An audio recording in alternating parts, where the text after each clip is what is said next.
우리 시간 하나님 말씀 함께 보겠습니다. 이 복된 시간에 주신 하나님 말씀은 신약 성경 디모데전서 2장 1절부터 4절까지 말씀입니다.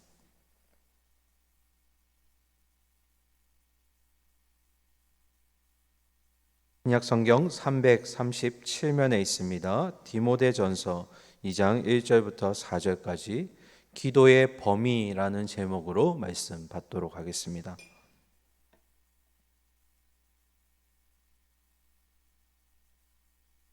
교독하도록 하겠습니다. 1절입니다. 그러므로 내가 첫째로 권하노니 모든 사람을 위하여 간구와 기도와 도고와 감사를 하되 임금대가 높은 지위에 있는 모든 사람을 위하여 하라. 이는 우리가 모든 경건과 단정함으로 고요하고 평안한 생활을 하려 함이라.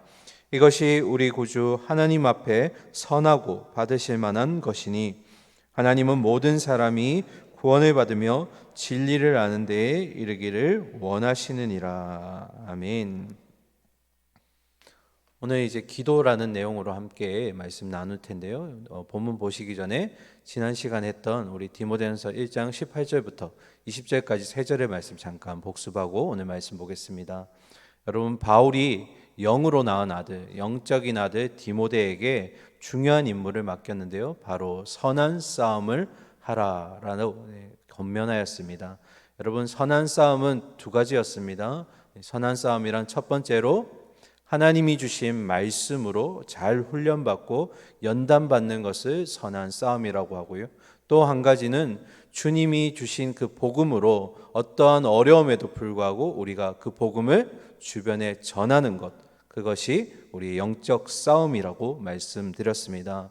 특별히 이 디모데가 선한 싸움을 할 수 있도록 밑바탕이 되고 토대가 되는 것이 바로 바울을 통해 주신 하나님 말씀이었습니다. 선한 싸움의 밑바탕은, 토대는 바로 말씀이었고요. 그리고 이 선한 싸움을 위한 두 가지 도구가 있었습니다. 첫 번째는 믿음이었고요. 두 번째는 선한 양심이었습니다. 여러분, 특별히 선한 양심은 그냥 우리가 일반적으로 아는 어떤 윤리적이고 도덕적인 양심을 말하는 것이 아니라 이 선한 양심과 바꿀 수 있는 단어는 바로 거듭난 양심이었습니다. 그래서 선한 양심은 무엇입니까? 우리가 구원받은 영혼들이 늘 우리의 삶 속에서 하나님의 임재의식을 가지고 살아가는 것. 누가 나를 지켜보고 계시다고요? 하나님이 나를 지켜보고 계시고 나와 동행하신다는 것을 늘 기억하고 살아가는 것을 바로 이 선한 양심, 거듭난 양심이라고 하였습니다.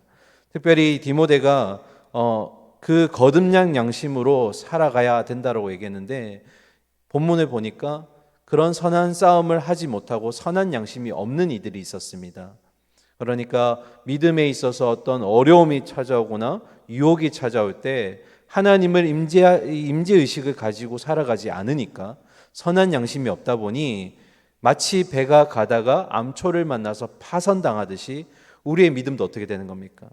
파선당하는 모습을 보게 되더라. 뭐가 없어서요? 선한 양심이 없어서 하나님을 늘 생각하고 나와 함께 하신다라는 그런 코람데오의 마음이 없이 살아가다 보니까 믿음에 있어서 유혹들이 찾아오고 어려움이 찾아올 때 배가 파선하듯이 그 자리에서 파선되는 그런 모습들을 보게 된다라는 것입니다. 특별히 바울이 그 두 인물의 예로 들었는데요. 바로 후메네오와 알렉산더였습니다. 20절에 나오는데요.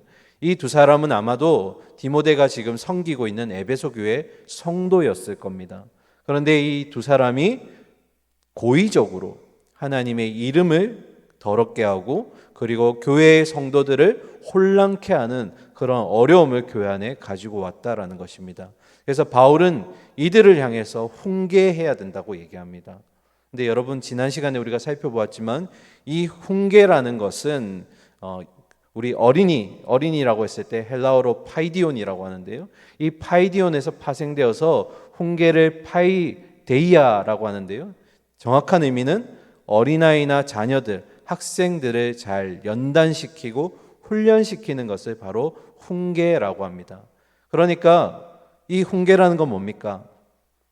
어떤 사람이 잘못했을 때 완전히 일어설 수 없도록 막 깔아뭉개고 채찍질하는 게 훈계가 아니라 그 사람이 다시 주님 곁으로 돌아올 수 있도록, 사랑하는 교회 공동체 안으로 돌아올 수 있도록 하는 것이 훈계라는 것입니다. 제가 마지막에 그 말씀드렸는데요, 오늘날 우리 한국 교회가 가장 하지 못하는 것 중에 하나가 바로 이 7위입니다. 훈계입니다. 7위를 제대로 하지도 못하고, 또 7위를 주면 여기만 우리 교회야? 여기 교회가 얼마나 많아? 다른 데 갈 거야 하면서 7위를 거부하는 자들이 있다라는 겁니다. 여러분, 교회에 있어서 7위, 이 징계라는 것은 굉장히 중요한 역할입니다. 왜 중요합니까? 앞에서도 말씀드렸듯이 누군가의 영혼을 깔아뭉개기 위해서 다시 일어설 수 없도록 넉다운시키는 그런 훈계가 아니라, 그 사람이 교회 공동체를 혼란스럽게 하고 하나님의 이름을 고의적으로 더럽힐 때 그렇게 하지 못하게 만들고 다시 주님 품으로 접붙임하기 위한 훈계가 이루어지기 위해서라는 것입니다. 그래서 교회 안에서는 반드시 징계, 이 7위가 이루어져야 되지만 올바르게, 감정적으로가 아니라 올바르게 이루어져야 되고, 또 받는 사람도 어떻게 해야 됩니까? 자존심 상하거나 기분 나쁜 것이 아니라 나를 잘 연단시켜서 주님 품으로, 다시 교회의 품으로 돌아오게 하기 위함이구나 라는 것을 깨닫는 것, 이것이 진정한 훈계인 줄 압니다. 그래서 교회 안에서는 반드시 객관적으로 이 7위가, 징계가 이루어져야 된다라는 것을 기억하시고요. 그래서 결론은 그거였습니다. 선한 싸움을 우리도 열심히 해나가서 중간에 파선되지 마시고 하나님이 예비하신 본향에 끝까지 이르는 저와 여러분들 되기를 간절히 소망합니다. 아멘. 이러고 딱 끝나면 좋은데 이게 복습입니다. 이제 본문 보도록 하겠습니다. 오늘 디모데전서 이제 2장의 시작인데요, 2장부터 3장까지 그리고 4장부터 5장까지는 교회를 향한 바울의 권면입니다. 여러분, 이때가 바로 교회들이 세워질 때입니다. 태동하던 시기입니다.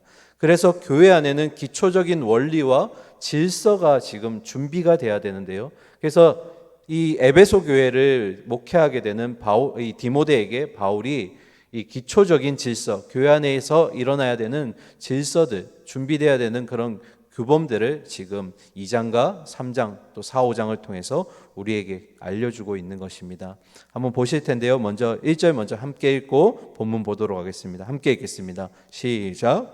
그러므로 내가 첫째로 권하노니 모든 사람을 위하여 간구와 기도와 도구와 감사를 하되. 여러분, 1절에 첫째로 권한다는 것은 순서상 얘기가 아닙니다. 이거는 가장 중요하다는 의미입니다. 순서상으로 첫 번째가 아니라 뭐라고요? 이것이 가장 교회에 있어서 중요한 것입니다 라고 얘기하는 건데, 그게 뭡니까? 기도라는 겁니다. 기도. 그래서 교회에 있어서 가장 중요한 사명이자 개인의 사명은, 우선순위는 바로 기도라는 것인데요, 바울은 특별히 그냥 기도하라고 하지 않고 모든 사람을 위하여 기도하라고 되어 있습니다. 권면하고 있죠. 그러면 바울이 기도를 강조하면서 왜 모든 사람이라는 표현을 썼을까요? 모든 사람의 범주가 어디까지인가라는 것입니다. 여러분, 당시에 이 로마 사회는 계급이 나눠져 있던 신분 사회였습니다. 어린아이와 어른이, 그리고 남자와 여자가, 그리고 족속과 족속이, 심지어는 민족과 민족이 나눠져 있는 계급 사회였습니다. 그런데 바울의 지금 기도하는 대상은 그런 민족과 시대를 뛰어넘는, 초월하는 모든 사람을 포함하고 있다라는 것입니다. 여러분, 오늘날은 어떻습니까? 오늘날도 보이지 않지만 이 안에 계급이 있습니다. 우리가 흔히 수저 계급론이라고 하죠. 금수저도 있고 은수저도 있고, 또 제 끝에는 뭡니까? 흑수저라고 하죠. 가진 것도 없고 영향력도 없는 사람들, 그런 사람들을 흑수저라고 표현하는데, 참 안타까운 것은 세상에나 있을 법한 그런 이 계급론, 보이지 않는 그런 것들이 교회 안에도 존재하더라는 겁니다. 직분으로, 가진 것으로, 헌금을 내는 정도로 이런 것들이 교회 안에 들어와서 계급이 없는데도 불구하고 계급이 있는 것처럼 나누어지더라는 겁니다. 여러분, 그런데 성경을 자세히 보시면 이런 민족과 또 시대 앞에서 강력하게 저항하시고 편견을 없애시는 분이 바로 예수님이셨습니다. 그래서 여러분, 복음이라는 것은 편견을 없애는 것입니다. 복음이라는 것은 여러분 어떠한 차별도 가리지 않습니다. 복음은 사람을 가리지 않습니다. 믿으시죠? 그러면 복음을 가지고 있는 교회 또한 어떻게 돼야 됩니까? 가려서는 안 된다라는 겁니다. 모든 영혼이 주님 앞에서 구원받아야 될 불쌍한 긍휼하심을 입어야 되는 영혼들이라는 겁니다. 그런 주님을 닮아서 우리가 기도할 때 바울은 어떻게 해야 된다고 기도합니까? 권면합니까? 개교회 중심, 가정 중심, 내가 속한 그룹 중심의 좁은 기도가 아니라 세상을 품고 민족을 품을 수 있는 그런 기도를 하라는 것입니다. 여러분의 기도 가운데 당연히 나와 그리고 나의 가정과 내가 속한 그룹을 위해서 기도해야겠지만 그 기도의 범위, 그 지평이 어디까지로요? 민족과 시대를 향해서 기도하실 수 있어야 한다라는 것입니다. 그게 우리의 기도의 범위라는 거죠. 특별히 여러분 이 1절에서 기도에 대한 다양한 용어들이 등장하는데요. 우리가 한 개씩 새벽 시간이지만 짧게 한번 구별해 보도록 하겠습니다. 첫 번째로 간구인데요. 이 간구라는 것은 구하는 것을 얻기 위해서 강력하게 매달린다라는 의미에서 나온 것인데요. 이 간구는 개인의 깊은 내면으로부터 그 나오는 필요들을 구하는 것을 간구라고 얘기합니다. 대표적인 예가 한나입니다. 여러분 한나가 그렇게 눈물 흘리면서 기도했던 내용이 뭐였습니까?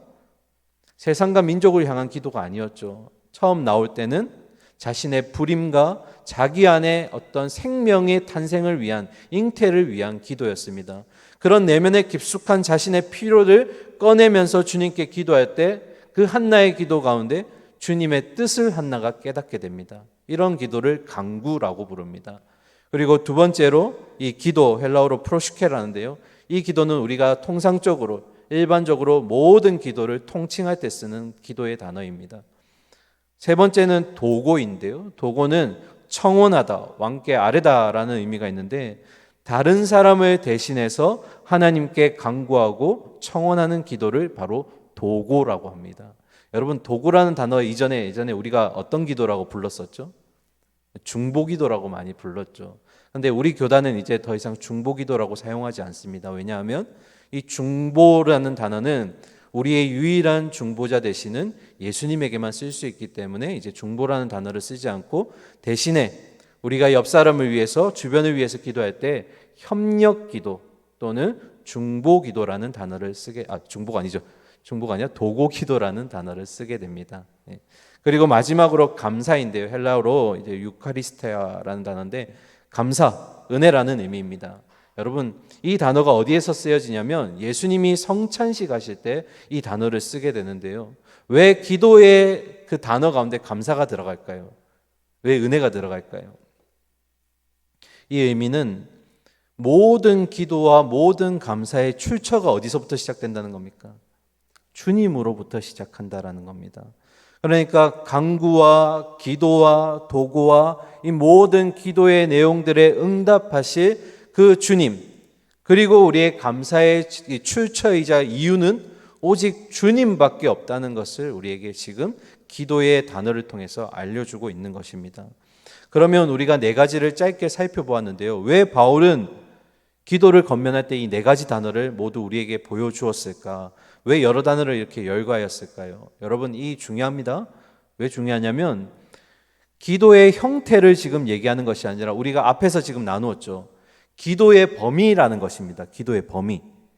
지금 여기에는 내 개인의 간구의 기도도 있었죠. 그리고 또 뭐가 있었습니까? 내 주변을 위한 뭐가 있는 겁니까? 도고의 기도, 협력 기도도 있다라는 겁니다. 그리고 이 모든 기도의 범위에 있어서 그 기도의 응답이자 그리고 감사의 출처는 어디라고요? 우리 주님, 응답하실 주님에게 있다는 것입니다. 그래서 바울이 이 네 가지를 열거했던 이유는 바로 우리의 기도의 범위가 이만큼이어야 된다라는 것을 우리에게 알려주고자 하는 것입니다. 그래서 영국의 신약 성서학자인 도널드 거슬이라는 사람이 이런 말을 했는데요. 기도의 주제들이 광범위해질수록 기도하는 영혼의 뭐가 넓어진다고요? 시야가, 눈이 넓어진다. 내가 우리 주변에 있는 나를 위한 기도만 하는 이 좁은 기도를 하면 우리의 영혼의 시야가 요만큼밖에 안 되지만 민족을 품고 나라를 품고 또 시대를 품는 그런 기도를 하면 우리 영적인 시각이 이만큼 풍부해질 수 있다라는 겁니다. 그리고 그러면서 더 많이 주님의 마음을 우리가 경험할 수 있다라는 겁니다. 사랑하는 우리 성도님들, 세상을 품는 기도하시기 바랍니다. 우리의 영혼의 시야가 늘어날 줄 믿습니다. 그래서 우리는 품어야 됩니다. 모든 민족과 열방을 향한 기도를 해야 합니다. 그 대표적인 예로 이제 2절에 등장합니다. 누구를 위해 기도할 것인가? 2절 같이 읽겠습니다. 시작. 임금들과 높은 지위에 있는 모든 사람을 위하여 하라. 이는 우리가 모든 경건과 단정함으로 고요하고 평안한 생활을 하려 함이라. 아멘. 임금들과 높은 지위에 있는 사람, 다시 말하면 권세자들과 지도자들을 위하여 기도하라는 것입니다. 그 이유가 재밌죠. 모든 경건함과 거룩한 가운데 그 기도하는 우리가 조용하고 평화로운 생활을 할 수 있기 때문이다. 어떤 의미일까? 여러분, 이 2절의 말씀은 당시의 로마의 역사적 배경을 가지고 있습니다. 어떤 내용이냐면, 여러분, 로마가 이 제국 팽창주의라는 것을 하게 되면서 많은 식민지를 보유하게 되는데요. 이때 로마의 종교에 대한 정책이 하나 있는데 그것이 바로 관용 정책입니다. 그러니까 이 속주국들이, 식민지국들이 자기가 어떤 그 신을 믿든지 허용해 줬다라는 겁니다. 그런데 여기에는 한 가지 전제 조건이 있습니다. 그 신을 믿되 그 종교로 인하여 로마 사회의 질서가 시끄러워지면 탄압이 들어가는 겁니다. 압제가 들어가는 거죠. 다시 설명드리면, 모든 식민지 국가의 종교는 인정하되 그 종교가 로마 사회로 하여금 시끄럽게 하거나 아니면 어떤 그런 시민들이 막 시끄럽게 하고 질서가 깨어지는 그런 모습이 나타나면 이 종교에 대해서 탄압이 들어가고 강제적인 처벌이 들어갔다라는 겁니다. 우리 멀리 보지 않으셔도 사도행전에 보면 이러한 예가 등장합니다. 로마 사회에서 유대인들의 어떤 폭동이 일어나는데요. 이 폭동을 로마인들이 기독교인의 어떤 이 소동으로 착각해서 그 로마 내에 있는 유대인들을 모두 쫓아내버립니다. 이 왕이 바로 글라디오 왕인데요. 그래서 쫓겨난 인물들이 우리가 잘 아는 인물입니다. 바로 아굴라와 브리스길라 부부입니다. 그러니까 이 소동으로 인해서 더 이상 종교적으로 관용 정책을 펼칠 수 없으니 다 쫓아낸 겁니다. 근데 참 놀랍죠. 이런 아굴라와 브리스길라가 이 정책으로 인해서 쫓겨나게 되는데 고린도에서 바울을 만나게 되고 교회를 설립하게 됩니다. 어쩌면 이게 하나님의 또 뜻 아니겠습니까? 겉으로 봤을 때는 쫓겨나는 것 같이 보였지만 또 하나님의 그 가운데 일하심이 있었다라는 것입니다. 여러분, 본문으로 돌아와서 우리가 왜 권세자들을 위해서, 지도자들을 위해서 기도해야 할까요? 많은 이유가 있을 수 있겠지만 오늘 본문을 보면 이렇습니다. 그들을 위해서 기도해야 하는 이유는 그들의 변화와 그들의 선택과 그들의 섬김이 저를 포함한 여러분과 우리 모든 사회에 영향을 끼치기 때문입니다. 그러니까 내가 지도자들을 위해서 비판하거나 어떤 욕만 하는 것이 아니라 그들의 올바른 섬김과 올바른 선택, 변화를 위해 기도함으로써 결국 그 열매는 누가 가지게 되는 겁니까? 우리가 가지게 된다라는 겁니다. 지도자들의 영향력이 굉장히 크죠. 그 영향력이 제대로 된 영향력, 선한 영향력을 끼칠 때 그 민족이, 그 국민들이 그 좋은 영향과 열매를 받는다라는 것입니다. 결국 권세자들을 위한 기도, 지도자들을 위한 기도가 그 열매가 누구를 통해 맺어지는 겁니까? 우리를 통해 맺어지는 겁니다. 그래서 2절에 보면 뭐라고 되어 있습니까? 경건과 단정함으로 고요하고 평안한 생활을 하려 함이라. 누가요? 지도자들이 아니라 우리라는 겁니다. 그들을 위해서 기도하고 그들을 위해서 섬길 때 그들이 올바른 정치를 함으로써 결국 우리 안에 그런 평안함과 그런 기쁨이 생겨날 수 있다라는 것입니다. 그래서 사랑하는 성도님들, 우리 지도자들을 위해서, 권세자들을 위해서 세상적인 시선으로만 바라보고 욕하는 것이 아니라 기도해야 될 줄 믿습니다. 그런 기도가 우리의 또 주변에 열매를 맺을 줄 믿습니다. 이어서 3절에 보시면 이것이 우리 구주 하나님 앞에 선하고 받으실 만한 것이다 라고 되어 있는데, 이것이 뭐냐면 2절에서 얘기했던 지도자들과 권세자들을 위한 기도, 이 권세자들과 지도자들을 포함한 모든 사람을 위해서 하는 기도라는 겁니다. 여러분 표준 세번역 버전에서 아주 정확하게 소개해 줬는데요. 이런 기도가 뭐라고요? 지도자들과 모든 사람들을 위해서 기도하는 이 기도가 누구 보시기에요? 하나님 보시기에 좋은 일이며 하나님이 기쁘게 받으실 만하다. 이런 기도를 우리가 해야 한다라는 겁니다. 자, 마지막 4절입니다. 우리 4절 함께 읽도록 하겠습니다. 시작. 하나님은 모든 사람이 구원을 받으며 진리를 아는 데에 이르기를 원하시느니라. 하나님은 뭐라고요? 모든 사람이 구원을 받고 진리를 알기를 원한다. 여러분, 지난주에 저희 교육자들이 이제 수양회를 서울로 다녀왔는데요. 둘째 날 아침에 양화진에 갔었습니다. 양화진에 선교사 묘원에 갔었는데요. 참 수많은 선교사님들의 그런 흔적들이 우리가 배웠었는데요. 특별히 참 감동적이었던 것은 당시에 한 100년 전이었죠. 100년 전에 우리 조선은, 한반도는 정말 볼품없는 땅이었어요. 사람들도 보지 않는 그런, 관심이 없는 그런 땅이었는데, 그런데 선교사님들, 이 피가 하나도 섞이지 않는 그런 해외에 있었던 선교사님들이 오직 하나님이 주신 선교 사명 때문에, 그 선교 사명 때문에 배를 타고 수일을 거쳐서 이 나라에 와서 전혀 맞지 않는 문화와 어려움 속에서도 복음을 전하고, 우리가 오늘 배웠듯이 우리를 향해서 기도하고 간구하고 도구하고 감사했다라는 것입니다. 여러분, 그 선교사님들의 그런 믿음의 섬김이, 헌신이 결국 100여 년이 지나서 우리 한국교회에 놀라운 성장을 가지고 오게 했다라는 것입니다.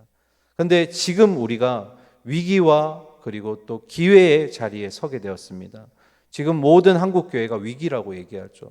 이 위기가 또 기회가 될 줄 믿습니다. 그런데 오늘 본문을 보니까 이 위기이자 기회를 돌파할 수 있는 가장 첫 번째 바울의 권면이 뭐라고요? 기도라는 것입니다. 기도. 여러분, 요즘 무릎 꿇지 않는 성도들이 너무 많다고 해요. 하나님 앞에 기도하지 않는 성도들이 너무 많다고 합니다.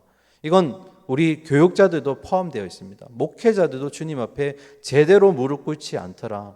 기도하는 성도가 없는데, 자녀들이 없는데 어떻게 한국교회가 바로 설 수 있는가? 제가 얼마 전에 참 재밌는 얘기를 들었는데요. 우리 새벽 예배가 원래는 화평실에서 이루어졌잖아요. 근데 제 기억에 의하면 화평실에 정말 우리가 많은 사람들이 이렇게 틈틈이 앉았습니다. 앉았고 또 설교가 끝나고 나면 7시가 될 때까지 정말 방언으로 기도하시는 분, 또 통성으로 기도하시는 분, 또 마음에 울림이 있어서 기도하시는 분 너무나 많으셨는데 어느 순간이 되니까 자리들이 빈 겁니다. 그래서 제가 어떤 성도님하고 우리 새벽 기도의 성도가 참 많이 준 것 같다 얘기했더니 그 성도님이 저에게 뭐라고 하셨냐면 그때 기도하시는 분들이 다 돌아가셨다는 겁니다. 다 돌아가셨다. 그거는 웃을 일이 아닌 것이, 왜냐하면 그러면 그 다음 세대가 그 기도의 자리를 채워야 되는데 기도의 자리가 채워지지 않으니까 그 자리가 비어 있다라는 겁니다. 여러분, 우리의 신앙의 선배들이 남긴 게 가장 중요한 유산이 뭡니까? 기도의 자리잖아요. 기도의 자리. 근데 우리가 그 기도의 자리를 채우지 못하면 우리의 영향력이 또 어디로 흘러갈까요? 우리의 다음 세대가 기도하지 않는다라는 겁니다. 주님은 기도하지 않는 자들을 통해서 일하시지 않습니다. 여러분, 교회에 있어서 가장 중차대한 사명이 뭡니까? 첫 번째가 기도고 두 번째가 말씀입니다. 이 두 가지가 사라지면 사실 교회는 소명이 이르는 거죠. 그래서 오늘 새벽에 나온 성도님들, 우리 끝까지 기도해야 됩니다. 기도하실 때 우리 주변에 있는 그런, 나와 내 주변의 그런 작은 기도가 아니라 어떻게 해요? 민족과 열방까지 품을 수 있는 그 기도의 자리까지 나아가야 됩니다. 왜 이렇게 기도해야 됩니까?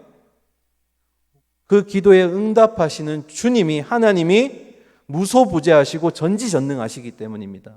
기도에게 내가 능력이 있어서 그런 게 아니라 내가 기도할 때 누가 일하신다고요? 하나님이 일하시기 때문입니다. 그러니까 하나님이 일하시면 민족과 열방까지도 움직일 수 있을 줄 믿습니다. 내 기도가, 내 작은 기도가 그런 하나님께 울림이 되어서 하나님이 일하실 줄 믿습니다. 그래서 오늘 우리가 함께 이 시간 이후에 기도하실 텐데요. 먼저는 우리의 개인의 도약을 위해서 기도하겠지만, 또 우리 가정을 위해서, 우리 교회를 위해서 기도하겠지만, 함께 기도하실 때 한국 교회를 위해서, 그리고 우리 대한민국을 위해서, 더 나아가서 열방을 품으시면서 기도하실 때 우리의 영안이 넓어질 줄 믿습니다. 그리고 주님이 마음껏 축복하실 줄 믿습니다. 열방을 품는 자녀에게 열방에 주는 그 축복을 내려주실 줄 믿습니다.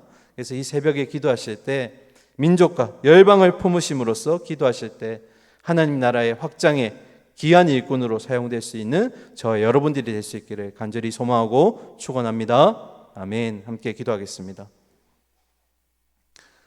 사랑과 공의 하나님 아버지, 우리의 기도 제목을 아시면서도 주님 구하고 찾고 두드리라고 말씀하셨습니다.